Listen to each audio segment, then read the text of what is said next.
You are listening to the Monarch Files, your weekly breakdown of each episode of Monarch Legacy of Monsters, part of the Watching Now series on Couch Soup. Be sure to subscribe to keep up with all the monster action and like and comment with what you thought of this week's episode. On the task force, we have Brandy. Hello. Lily. Hello there. Tom. Oh. Relative monster noises. And I'm your host, Dan Morris. This is the Monarch Files. Today, we're going to be discussing episode 6, Terrifying Miracles. Doggy, who wants to start us off with their non-spoiler first impressions? Well done, Keiko. Just saying. Mm-hmm. But also you're stupid. Sure. Also saying. You know. But it was good. I enjoyed it, especially when they, brought together the 3 timelines. I was like, nice. It was good. I'm very tired. It's very obvious. Mm-hmm. Yes. I'm going to be here in a second. I'm going to arrive. You'll catch up. We know. Yes. Could not tell that you're tired at all. You're doing great. Thank you. But I also enjoyed it. I think I enjoyed it like to the same level as last week. I enjoyed, like Lisa, how they bring the timelines together, how they're still like sort of, the storylines never feel stagnated, which is like something that some of these shows do, like have the fill-ups, like even like episode 4, you guys have mentioned like you felt it was a bit fillery. I'm glad that after last week's big episode, they followed it up with another big one, and it's given me hope that they'll be able to keep this momentum going. Agreed. Yeah, I thought it was great. Like, it was really fun from start to finish. Like, it didn't feel like almost an hour long episode. I was like, wait, there's got to be more. I want more. It was really good. Yes, I concur, and I think this is easily my favorite episode of the series so far. Yeah, for lots of reasons, lots of very big reasons. I was gonna say I can think of one giant reason why this might be up the top for you. Yeah. I think you have an inclination. I think you get it. Yeah. It was the romance between Keiko and Shaw, right? That was like, it was that will they, won't they? Just like the, oh, come on, just get it. Let's go. That's sexual tension for you. That's just like, this is why I'm here. The Randa cock block is amazing. Oh, fuck Randa. That is like my favorite part of all of this. Yeah. Like after that point, the episode peaked and like it just did not reach the same heights. Even the ending wasn't as good. Like, I'm sorry. Exactly. Speaking of the cock block, let's get on to our spoiler review.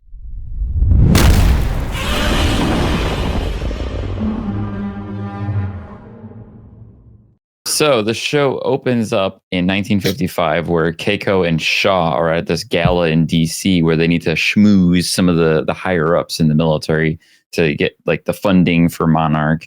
Keiko and Shaw, we see very quickly, are like very flirty with each other. It's like, okay, yep, like they're finally kind of hitting that. Like, we knew this was coming. We knew this was going to be a thing. There's some interesting bits here where Keiko is obviously uncomfortable in this room full of Americans in DC, very shortly after World War II.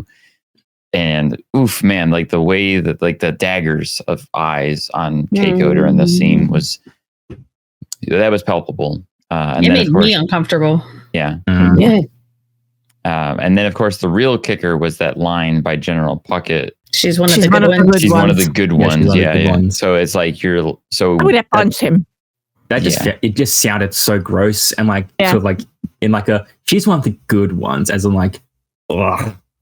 Yeah. And then he was a little creepy and gross. Like, fuck you. I don't know. Yeah. Puckett makes me. Puckett makes me want to have a bucket. Yes. Nice. So there's a lot to get out of the scene. It's actually a really long scene. It was in my going back through, I realized the scene is roughly 10 minutes long. So it's like a fourth of the episode. It's a lot. Because we needed more Wyatt Russell, let's be fair. And it's not just me complaining. I'm here for Keiko. There's not enough. Yes. Keiko was cool. Oh, she was beautiful. Gorgeous. Wonderful. Gorgeous. As Shaw said, Randa would look terrible in that dress. Yes, he would. Yes. Yeah. Well, yeah, sure. You're like, you would like to see that, Tom, no? No, to be fair, we haven't seen all the evidence, so I'm just saying. The Maybe he render loved it. would look good. Yeah, Like an argument could be made. Maybe. Yes. I don't know if that floats your boat. Mm. But I wanted to True. focus on a couple of key bits in this episode, and it was the discussion that Shaw and Keiko had after the fact. And Shaw is basically just laying into Keiko how great he thinks she is, and talks about how she's a force of nature, which I think is a important comment, because I think it relates to how they look at the monsters, because the monsters have also been referred to as a force of nature in like Godzilla lore. So to me, that line sticks out. Then, of course, we get them making their way to a hotel room where they're going to get busy making some kids, because that's Shaw's favorite thing to do. Favorite thing. That was such a smooth Yeah. line. Yeah, he was like, I was my like, favorite thing about kids? Making them. Yeah. Mhm. I was like, yeah. is that? I don't know if that's cheesy, but I'll give it to him. Like, oh, No, I mean, it works. The way he said it, where he was like, and felt very suave. James Bond-esque even. It Just worked. wink, wink. And then, of course, we she get got the cock block. cock The block. fucking cock block. That was so annoying. God damn it, Randa. Oh, I thought it was damn it. funny. I Yeah. thought it was funny. It's like you just like have him waiting, just like no, not me. Like, not me. Yeah, when he like looks off the side, he's like, "Don't do this to me." Just like I'm not sure. I'm not. And then Keiko's like, "Nah, we got it." He's like, "Fuck." Mm-hmm. Yeah, you could. Fucking Randa. I'm now no longer sad that the monster ate him. Just saying. God damn it, Ren. Yeah, You deserve it. Mr. Steal your girl and steal your kid. Mm. Yes, I'm still thinking that it's going to turn out that Shaw is the real grandpa. Oh And yeah, that's it. for sure. Like 100%. Like if Yeah. it's not, I'm gonna be like, that's I'm bullshit. gonna be really shocked, but yeah, no, I don't think so. Because I think they, Randa and Keiko don't have any chemistry. Let's be fair. There's Yeah. also Well, the here's timeline the starting to safe get kind of bet. tight too, because this happened in 1955, where there's this obvious tension between Keiko and Shaw, and Billy seems aware of it, and he Mhm. kind of Yeah. acknowledges it. Yeah. But then, as far as we know, Keiko dies in what 1959, or we assume. he's Yes. dead. Yeah. Mm. Yeah. So it's like, She's dead. anyways, moving us along. The show then jumps to 2015, where we are in Alaska, and Shaw is being transported in one of those lovely little Monarch vans. Then we see Duval shows up and sets him free. And it's a really clever bit where she's talking in French, but she's talking to Shaw to like kind of like inform him what she's doing while she's taking out the guards. And then there's this really a first real look into Duval's character, because she shares with us that her sister died at the Jinjira power plant, and that's the whole reason she's even a part of Monarch, because she didn't want that to happen to anyone else. So all of a sudden, we're now getting character depth on Duval that we hadn't really seen before. But But she doesn't think Monarch is doing things correctly. Like, she doesn't think they're gonna stop a goddamn thing. So she needs Shaw. I don't know. I that's the confusing thing about Duval and the entire storyline with her. Like, previous episode, she is asking May to basically, sell out her friends. And then now she's just going to free Shaw and just go on her happy way with him. And I'm like, why did you need May then? Like, I don't understand what was the point of the previous one now. Like, Because she still what's going technically on? sold them. She still technically sold them out. yeah, that's part. It's fine, but like, She still worked. They didn't want to work with Duval because Monarch evil and all that shit. And then May still gave them the information. So at that point, she still technically sold them out. It's just Duval had a change of heart and be like, nah.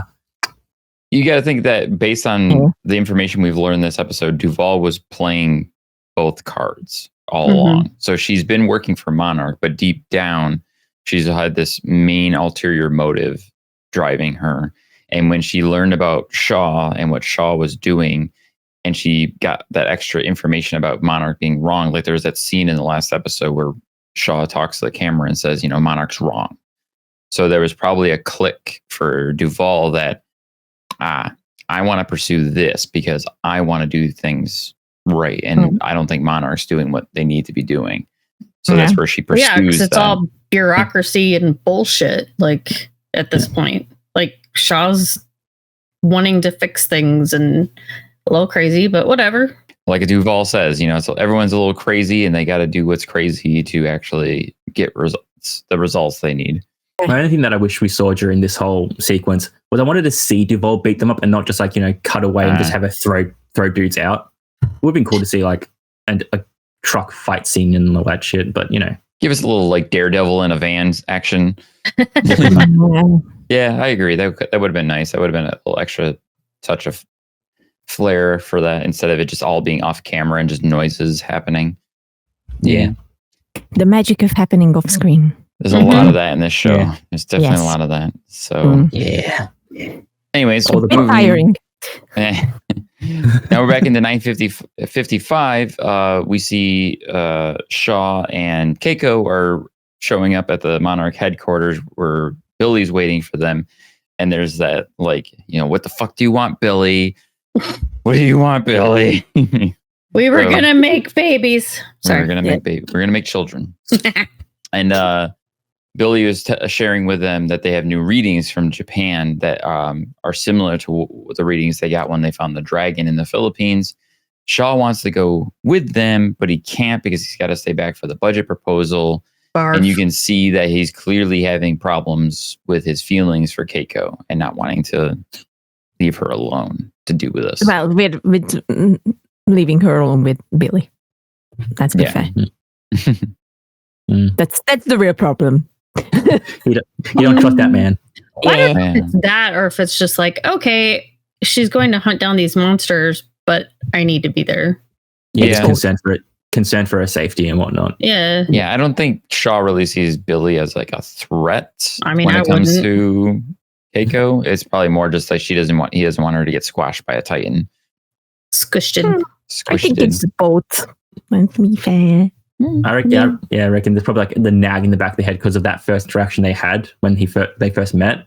And it's just like, if I leave them alone for too long, something could happen. Yep. So then we get to 2015 again, and we see the Randa kids and May, differentiating this time, going back to Kate's house, and guess who's there? Shaw and Duvall are waiting, which I had an issue with this because it's a quick time jump because it does like Duvall frees Shaw, then we get a flashback, but then bam, we're back in it, and Duvall and Shaw are in San Francisco all of a sudden. Like, okay. I think that's the thing of just like Kate can't show everything at once. Yeah. My assumption is as Kate and Kentaro and us are doing all their adventuring, going back to San Francisco and that's when she breaks Shaw out. Most likely, I get that. And then like over then time stuff, and it works out in the end. But in the episode, I agree, it does feel a bit jarring. Has just like bang. Like I get that they did the time jump back to the past timeline to give a little bit of sense of time has passed, but because it's a time jump, literally no time has passed. So I don't know. That threw me off a little bit. But anyways, it's a good scene, especially because Shaw stresses that they think that something big is coming, and he specifically says like a G-Day times 100 or maybe even 1,000. And to me, that immediately started ringing bells of like, that could be referencing King of the Monsters, because that's literally what King of the Monsters is a G-Day event times 100 or 1,000, because millions of people die in that movie. Essentially, they don't really show it and they don't really explicitly say it, but there's no way they don't, because there's kaiju everywhere. Ghidorah's destroying everything. So I feel like that was kind of like that little bit of like a wink and a twinkle towards that's what this is hinting at, that they're leading up to these events in the next movie following Godzilla 2014. Yeah, that makes sense. Yeah. Do we think they'll actually like find Ghidorah during this series though? Maybe, or at least maybe a tease that's what they were ultimately leading to. He's like Hiroshi's like his next stop is like Antarctica or something. It could be that they find Ghidorah frozen in the ice to establish the Monarch base that we see in King of the Monsters. Yeah. Like it could be the discovery of Ghidorah. Something along those lines. Yeah. Because he's cool. Ghidorah's cool. He's an asshole. But he's cool. He's an asshole, but he's a cool asshole. Cool looking asshole. But guess who else is in San Francisco? Tim and Verdugo are also magically in San Francisco now. Fucking Tim. And they found their way to Hiroshi's office because they track the kids' phones, apparently. So, yeah. I mean, that makes sense, yeah. Yeah, I mean, that's reasonable to assume that they had phones on them, but weren't they given new phones? I guess they were given phones They were given by phones Monarch. by Monarch. Yeah, so they just have a tracker in there. So, yeah. That was kind of the whole idea of that, was they were using it to follow to track them. Yeah. Yeah, so then Tim works out that there was a map and the kids figured it out, and then he has this Columbo. Yeah, let's call it the Columbo moment where he's able to like perfectly draw a version of the world on the board and pinpoint where things were Just happening. imagine what if he drew the continents up the other way around, and then it's already, the entire thing is already fogged. Like that's what I've been thinking about the whole way. Like, you know, wait, what? Like, how did you know that you? Okay, sure. Yeah, it's because the he's a same Columbo. bullshit that we had in the last episode with the fucking lights. I was like, okay, Such a nerd. yeah, that was another like I said this as we were watching it. I'm like, this scene feels like another one of those scenes that's way too convenient, but it's also clever. Mm-hmm. And I like it for how it's clever, but at the same time, I hate how convenient it is. But then you have to think about it, like, in order for the plot to progress, a few things have to be convenient. Yeah. Yeah. And that's like, so like, we have to be like, cool, this is dumb, but in this context and how it, in order to make it work. Yeah. It is dumb though. That's I fair. do agree that it's dumb. But there was a bit of a good humor there too, with like the Columbo thing and Tim being like, I like Columbo. So that's a compliment. Thank you. You need to get friends. I have friends, not internet friends. And we do find out why Hiroshi was let go from Monarch. So that was an interesting tidbit. Like, I enjoyed figuring that out. Because he was using the satellites the deep space satellites to find the gamma radiations on the Earth. Yeah. I think that's right. Yeah. I thought that was really interesting. I'm like, we're getting some more background. I like this. Yeah, but she also gave up the information way too easily, to be fair. Like, you know, it's classified files, but I'm going to tell you. And I'm like, okay. Just for gits and shiggles. Yeah, why not? Makes sense. I'm like, I don't know. But I liked that whole interaction because, like, she's sitting there looking at what Tim is pointing at. She's like, I don't see any holes. And, like, the look on Tim's face, like, how the fuck did you become head of Monarch? Like, he just had this look like... Yeah, like I was going to mention that too. What the fuck? This is a science organization. How can you not even notice how are you here? Like, what the fuck? She just seems so dense in some of those things. I was like, okay. Anyways, we get back to 1955 and we're now at Haturuma Island. And Rando and Keiko meet Dr. Suzuki, who has built a Titan phone. And I immediately fell in love with this guy. And I'm like, please don't kill this guy. Like, don't do that to me. Titan he was super like lovable, like right off the bat. And like his energy and like how excited he was to be there and what he was doing, even though everybody else has run away. And then he affectionately refers to the area that they're in as Monster Island, which I need to shout out. That's a bit of an Easter egg because Monster Island is something from previous Godzilla movies back in the Showa area. And just a little bit of facts and information on that. Monster Island is a fictional island located somewhere in the Pacific Ocean, which is inhabited by Godzilla and several of Earth's kaiju in the Godzilla film of the late Showa series. It first appeared in the film All Monsters Attack and has been featured in several other films also. So that's a big old little tip of the hat to the old Toho film series.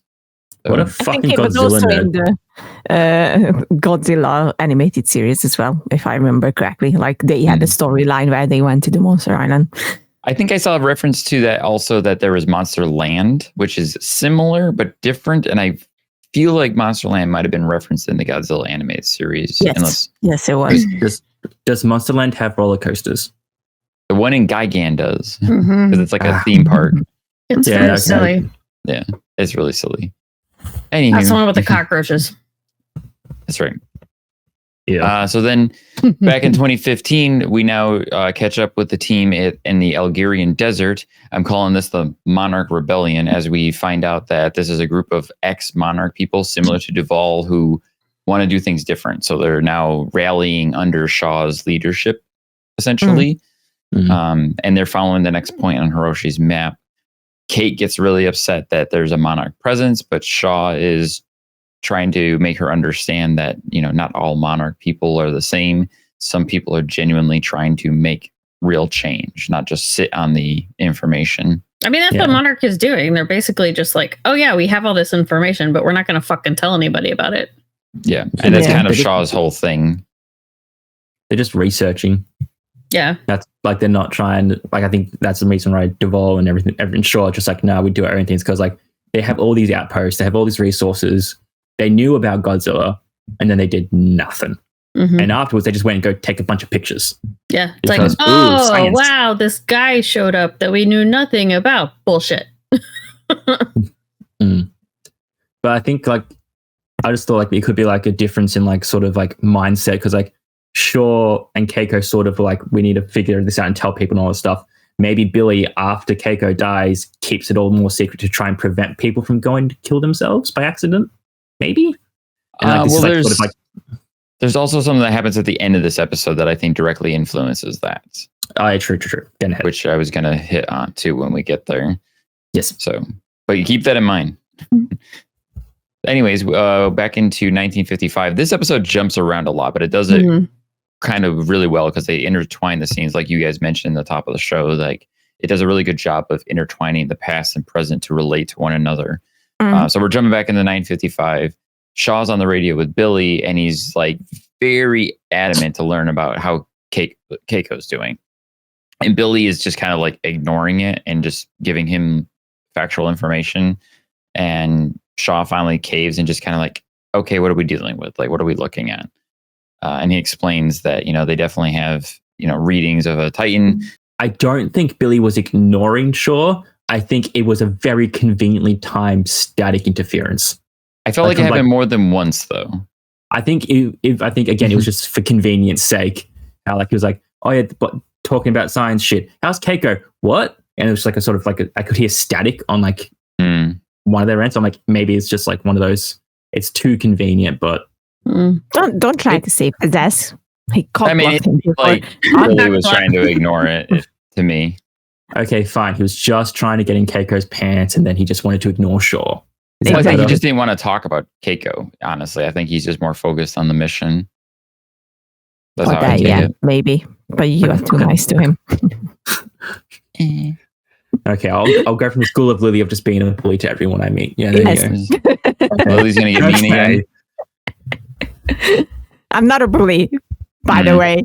Just putting it out there. Says you. Yeah. But it's a common trend in this episode that we see where like Shaw is very invested in Keiko now, and he's super concerned about her well-being. So he's like, and that kind of like permeates the whole episode and leads to the events that follow. So we going back into 2015 again. We're back with the movement, and they're trying to make their way to the spot where the last known location that Hiroshi's map had.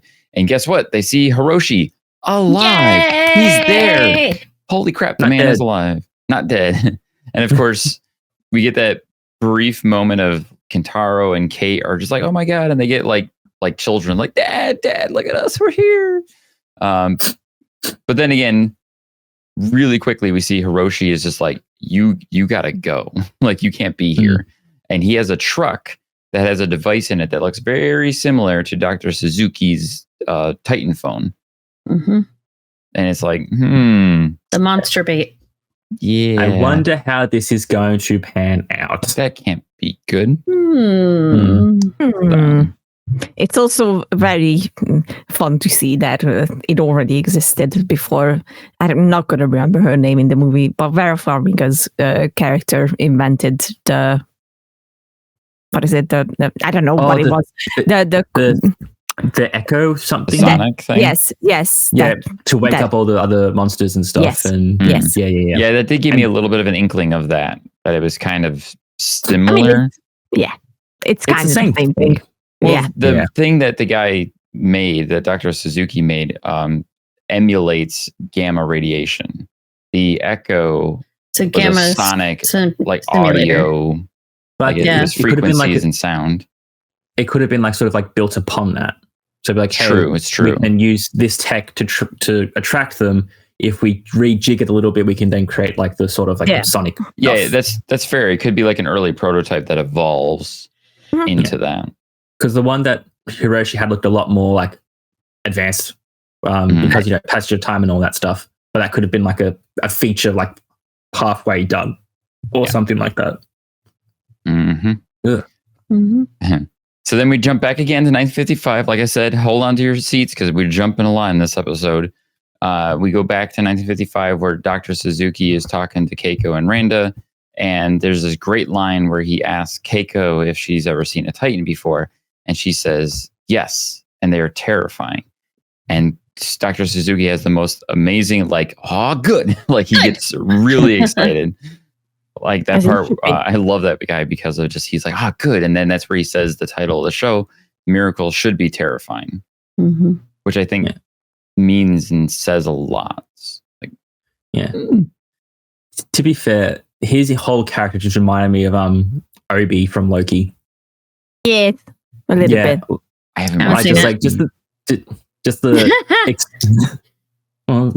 excitement he had for like learning about stuff and how like he was so just sort of like oblivious to everything but his work and just kept the cheerful attitude. Like I could see what's it, Ki Hu Kwan? Is that his full name? Oh yeah. I could see him doing that, but I wondered for a second. I'm like, is this somebody? Do we know this actor? Maybe, but I'm not sure. I didn't get a chance to look it up yet. So, again, jumping back to 2015, we see where Hiroshi is trying to dismiss everybody. Shaw notices this, and he's like, "Oh, something doesn't seem right." And then Hiroshi starts grabbing up all of his equipment, and he gets the hell out of there. And then everybody's like, "Okay, yeah, it's probably a good time to go." And they start scrambling. Good time to dip.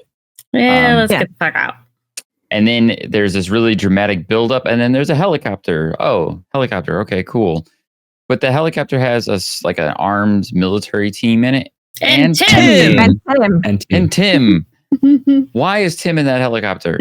Because he's Columbo. Yes. He's a Time Lord. Why at this point, I'm Tim just convinced. What is he? He's not a soldier. I don't understand why he's in a helicopter. That makes no sense, but okay. He's there. There's no room in the helicopter for everybody else. Yeah, exactly. It's not. How are they going to pick these people up? Yeah. They're just going to hang them. Yeah. I don't know. I don't know what joke I was making. It's fine. They're going to hang them from their toenails. Yes. So they get like a really big like blanket and put them all in the middle, and then they just kind of get picked up. Yeah, exactly. That's how it's going to work. Yep. Confirmed. Do you think they were armed military personnel? Do you think they were there to just pick people up? Of course. Well, maybe pick the kids up, kill Shaw. No. If they can kill Shaw. They can kill Shaw. I feel like maybe a bullet would kill Shaw. No. unless he is combined with Kaiju, whatever shit. And He's got then the G cells, we already know he's got G cells. He's got the G fuel. He's got the G cells from the G fuel. Yes. Again, not sponsored. That's right. So again, we're jumping to 1955, and this is where Shaw and Keiko finally have this moment because Shaw has shown up in Japan, clearly shirking his responsibility of presenting to the general, which there was a previous scene that he went to see the general, and it looked like he was going to try to give them the budget report and be like, I got to go check on my team. And the general very clearly states, whatever decision you make, I'm going to act accordingly. So he basically said, if you leave, I'm going to make a judgment call. You may not have control on Monarch. Yeah. So it's like, okay, so Shaw very specifically went against what he should have done.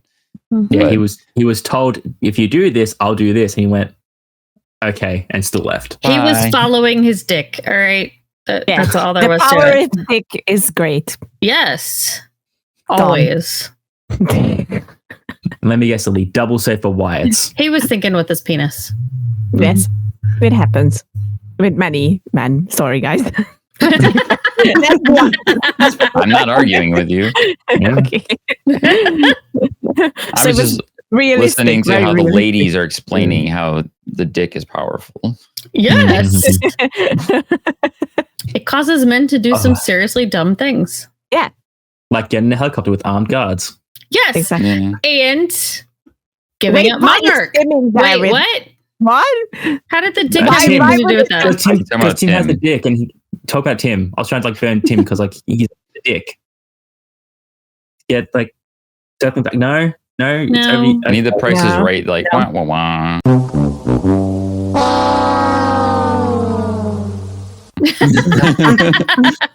Well, I tried. We are referencing like, you know. Yeah. Yes, I understand you're referencing the sexual acts that penis can make, Lily. I was trying to turn it off into something that wasn't that. You know, still keeping the same things, but okay then. I'm Jesus. just saying. Kim just wants to fuck show or whatever. Like, you know, like the beautiful man. Moving us along. All I'm saying is that Shaw very specifically basically gives up Monarch for Keiko. That's it. Yes. But he's a horny boy. He's a horny boy. Horny boy. Because of that, he goes to Japan. He talks to Keiko, and they talk about why they can't be together. They have like one quick little desperate kiss that like very quickly was like, nope, yep, we can't do that. If we want to, but we can't. But then this is the moment where they realize that the Titan phone has disappeared. Uh-oh. And then very suddenly it comes flying out of the water. Again. That wasn't a cock block. They had stopped long before that happened. It sort of was. It was. Godzilla is a dick. They got a big ball thrown at him. The big ball nearly kills them. But then lo and behold, our boy Godzilla shows up. I was like, Dan's trying to be like, get to the. I am trying very hard. What he wants, and then it's just everyone else being like, dicks, nuts. No, Godzilla. Godzilla is here. You choose Stop the talking wrong about people. dicks.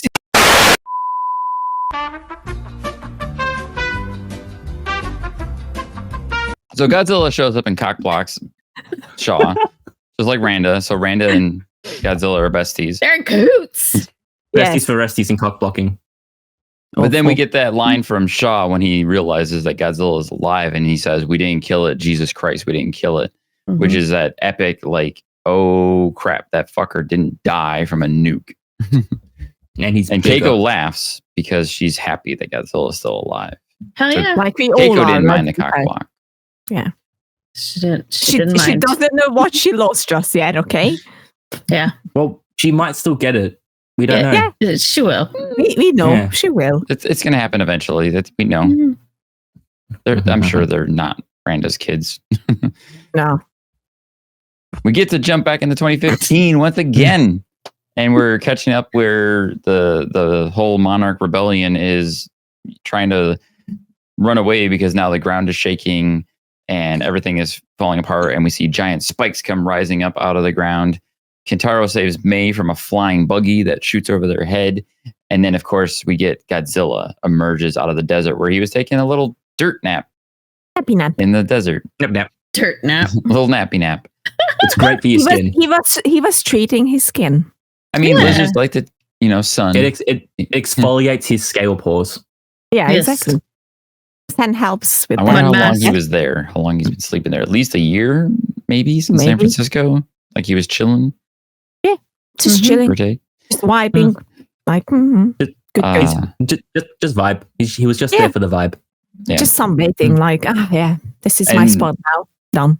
We also get this really cool close-up shot of Godzilla's eye, and like his eye kind of like fixes and focuses on Kate, and he starts to come up and emerge, and then I don't know who these pilots are of this helicopter. They're real freaking dumb that they just like doink off of his back. Like they weren't moving. All the soldiers start, oh my god, and Tim's like, move. Like we have to move. We have to move. There's a big ass lizard coming, and they're just like, what? Huh? What? Like, I can't imagine any trained pilot. It was just gonna be like, huh? Doink. But then people are stupid. Also remember that, like, they rather just stare and be like, oh shit. Oh wow. And do something like so realistic again. Yeah. And Tim is probably dead. which is like, Maybe. wait, did you Or just is kill he? him? I mean, Maybe. Shaw did say nobody They survived were the dead, crash. yeah. He said I mean, that, but we how don't would know you? that as an audience, though. But how would you survive that? Like, come on. If you don't die from the fall, then Godzilla steps on you and that's it. People Like, in movies survive helicopter crashes all the time. He had all I those was armed gonna- guards around him, so They broke his fall. they broke his fall. sure. I was gonna say that, like, oh, we didn't They see the cock body. blocked. He's not dead.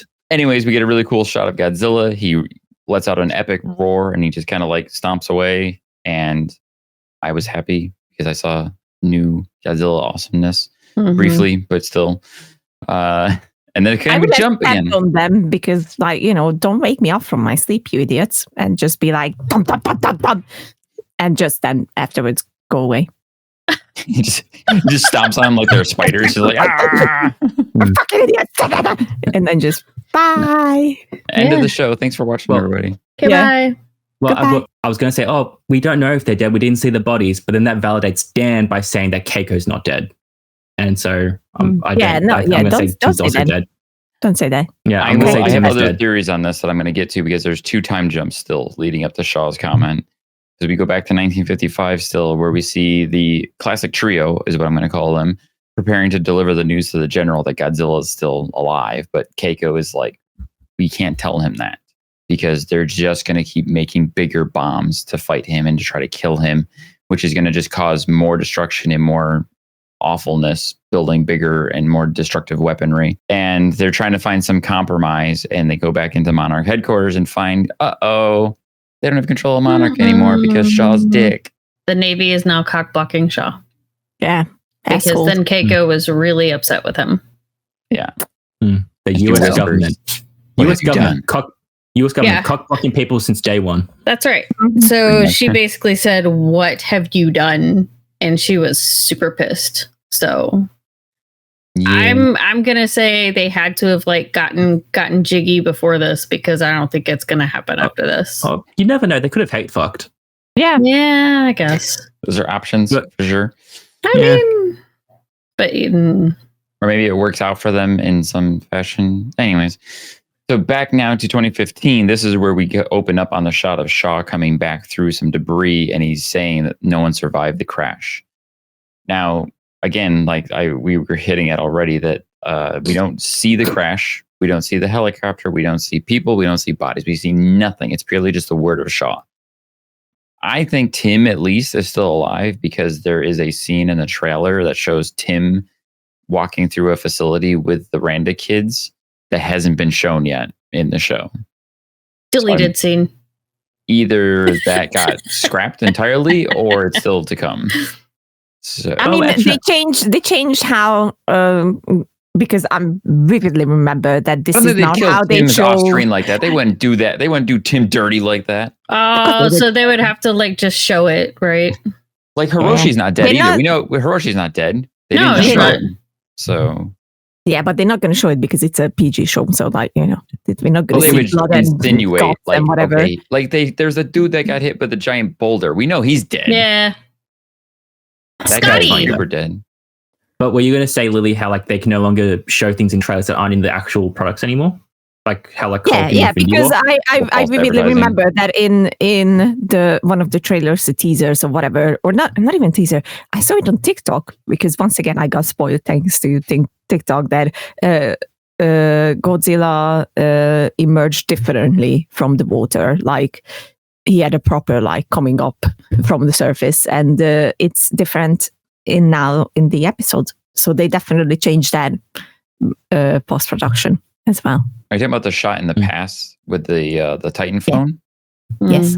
Hmm. So it was you're for sure it was the same scene Yeah. but different. Yeah. I mean, And it's the same setting, everything. So, I was literally waiting for that to happen because of the teaser that I saw. And then I was like, wait, that looks different than what we saw. Okay, sure. They also left out like a shot that was in the trailer that you sent in on Discord where Godzilla is all burnt up and everything and emerges from somewhere. So, we would have seen something because I don't know. Well, maybe my mind makes up things. I don't know at this point. That might have been -1. Yeah, I was say because we talked about -1 where he's like his face is all singed in -1. That might have been a different version of Giant Lizard. Possibly. I don't know. We'd have to go back and check that. But then again, there could be regional differences because sometimes stuff gets altered in different regions for different audiences. It happens. Or they just changed it. That's what it could be. Yeah. Who knows? Which is now against the law, so because that's what I thought you were getting at with. That's what they. Yeah.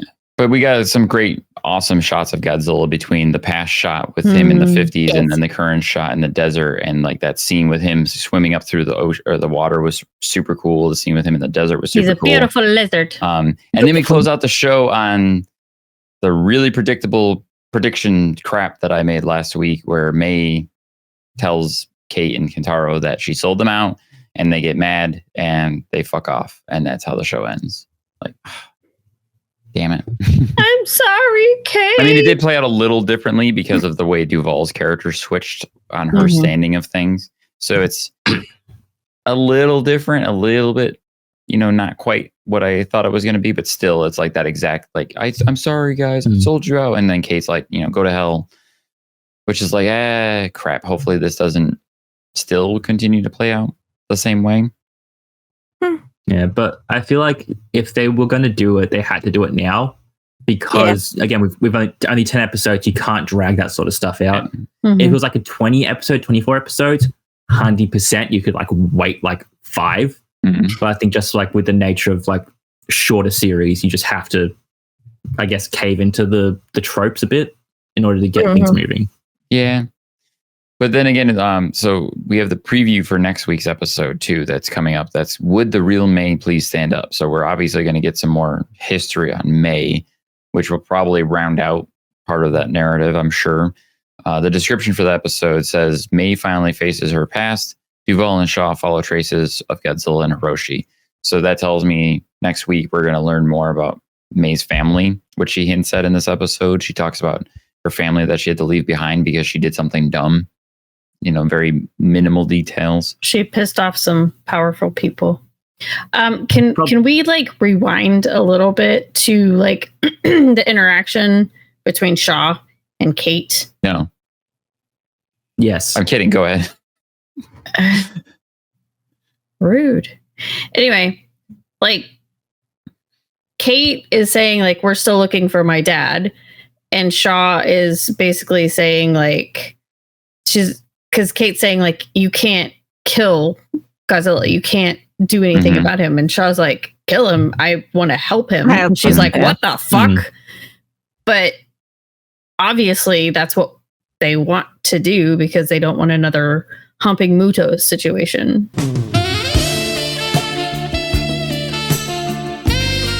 Because Godzilla is the one that stopped that. Yeah. But and who knows what else he did in the past? We didn't find out yet. He cock blocked a lot of Mutos. Yeah. Yeah.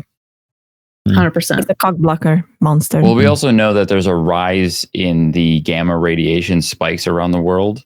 Yeah. And that's probably why Hiroshi was even there. He was probably there to wake up Godzilla. He was probably looking for Godzilla specifically. Right. And probably trying to wake him up. Yeah, he was probably trying to get him ready for the coming expectation of more Titans. Which again, that leans into the notion of King of the Monsters. Like, they're getting ready for an upsurgence of like bad Titans for Godzilla to have to stop. But yeah, that was a good message there where like he's saying, I'm trying to help Godzilla. So now from that perspective, he's leaning almost kind of into the Serizawa mindset, I would think, where he wants to support Godzilla to prevent the worst scenario. Like, Godzilla's our friend because he doesn't try to actively kill us. Yeah, he doesn't mean to. He's just a big lizard. He's just a big boy. He can't help stomping on things. Yeah, it happens. It happens. Yeah, you gotta not shit get happens. stomped. Move on. I do have one other theory of like what happened to Tim and all those pilots. Because when Shaw comes back, he's got a gun. Could it very well be that he went to go check, found a few people still alive, like found Tim still alive, maybe and just went, nah, you're dead. And then that's going to be like come back and then shows how Shaw's, I don't know. I feel like the others would have heard that if they started opening fire on people, but maybe he had a silencer. I don't know. I mean, he didn't. He just had a regular pistol at the beginning. Well, he could have thrown it away. Oh, shut up, Tom. Shut up, Tom. Sure. Let's get all those wild theories out there. Yeah, that's the wild one that we've had. Mm-hmm. Yeah. That is unreasonable. Sorry. Yeah. Unacceptable. Yeah. Kurt Russell would never do anything like that. I'm sorry. No. Yeah. Don't be. I mean, I don't see Shaw doing that. Yeah. Shaw is I so don't nice. know. But maybe the Godzilla DNA is making him a bit crazy. Or Tim is a lot like Randa, and he's just trying to getting rid steal of his him. girl. Yeah, well, just getting rid of him. No more Randas. He just reminds me of Randa. He's got to go. He is the real son of Randa. He's the real Tim is the actual Randa. Tim is the actual Randa. Tim is the real Randa. I'm telling you right now, if that's gonna be the truth, I'm gonna cry. You need to say the line That's for me, funny. Lily. You need to say that. I called it. Like I got it. Yes. Oh yeah, I told you so. Because you've been like almost every episode that you're on, you've had like a I'm calling it or I've called it. I know what it is. Yeah. Yeah. All right. She's our Columbo. She's the Tim of the Monarch Files. Ooh. Because Columbo, you did that thing. It was a setup. Sure, Tom. Sure. Shut up. Let's. But I want to be ahead. Poirot, like if we can choose, because I want to have a nice mustache and be Poirot. like, Yeah. The beautiful mustache. Beautiful moustache. Let's move on. So To our episode ratings, where we can all wax our mustaches.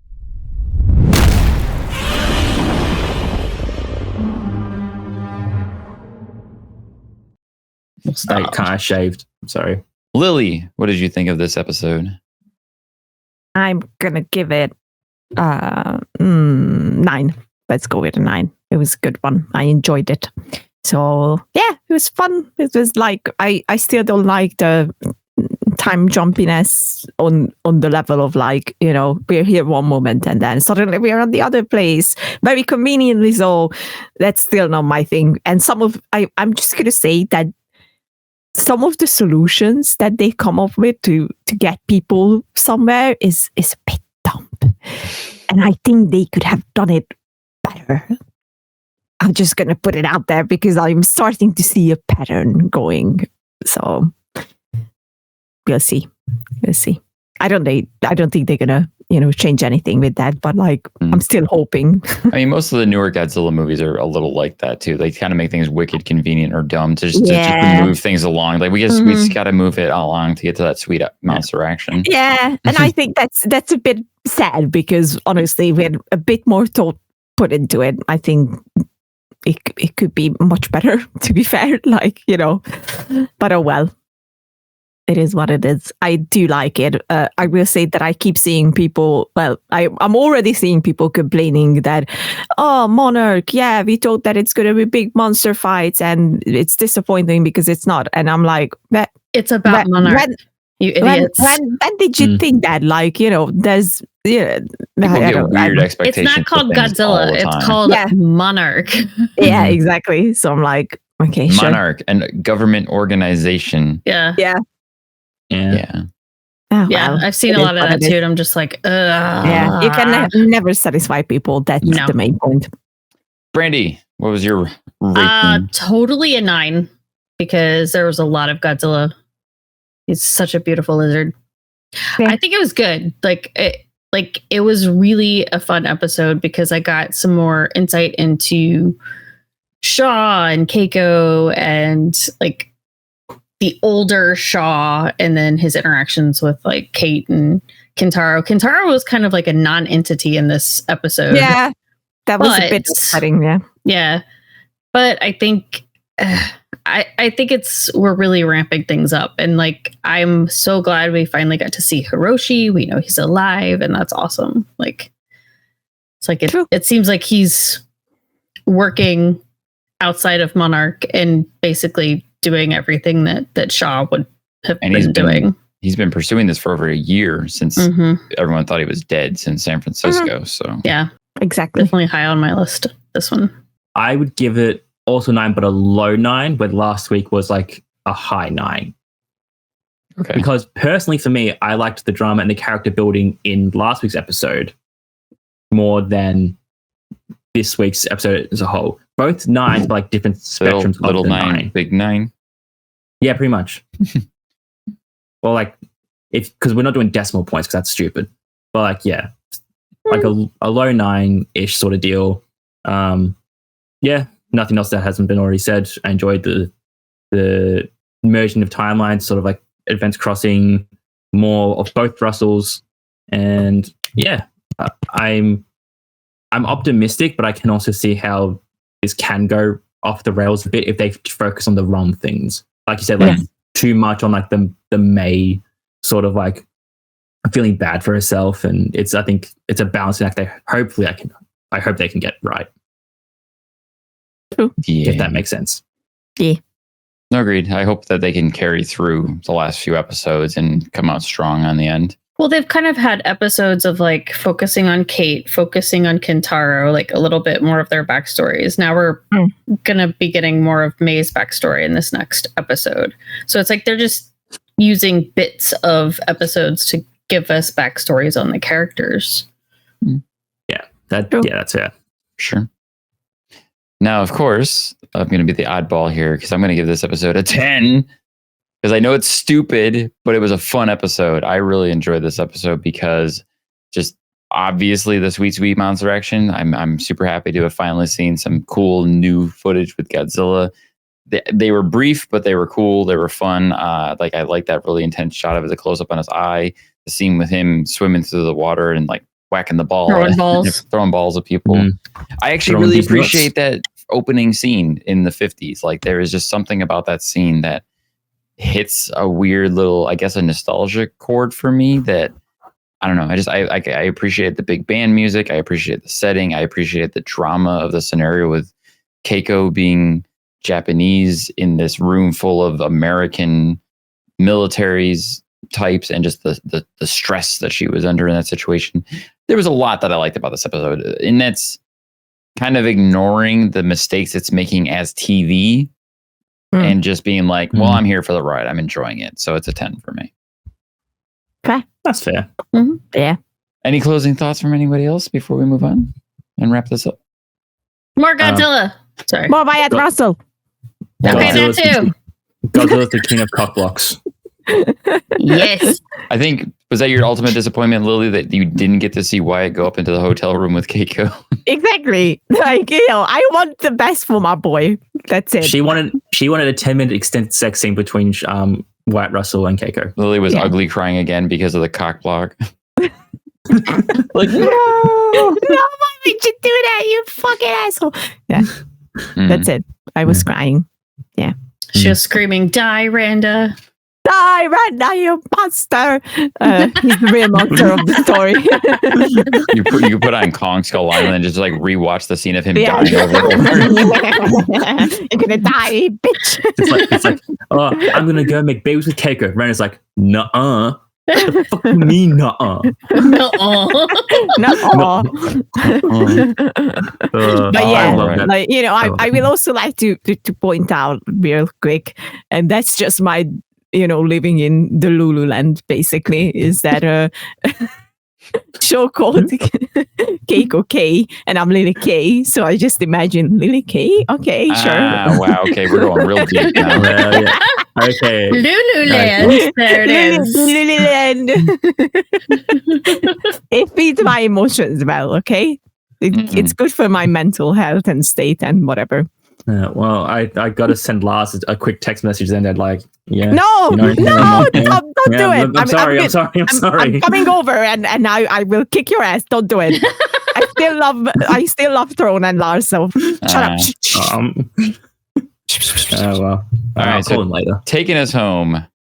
Thank you everyone for checking out this episode of Monarch Files. You can join us each week at 2 p.m. PST, Tuesdays on Couch Soup on YouTube, or listen wherever you enjoy podcasts. Thank you all for joining us. Thank you, Brandy. Thank you, Tom. Thank you, Lily. And be sure to visit couchsoup.com and feed your hungry kaiju soul. Ew.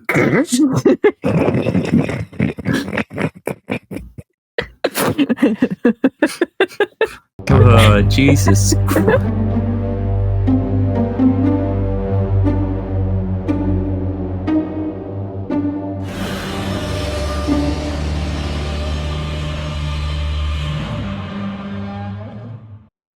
Hi.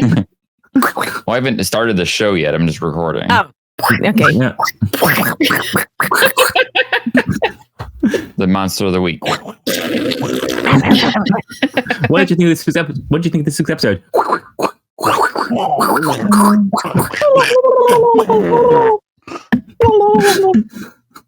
Anyways, this is all at the end, by the way. Just like I'm gonna need Ian after these episodes to make one of those super cuts of just me going anyways, like trying to get us to move on.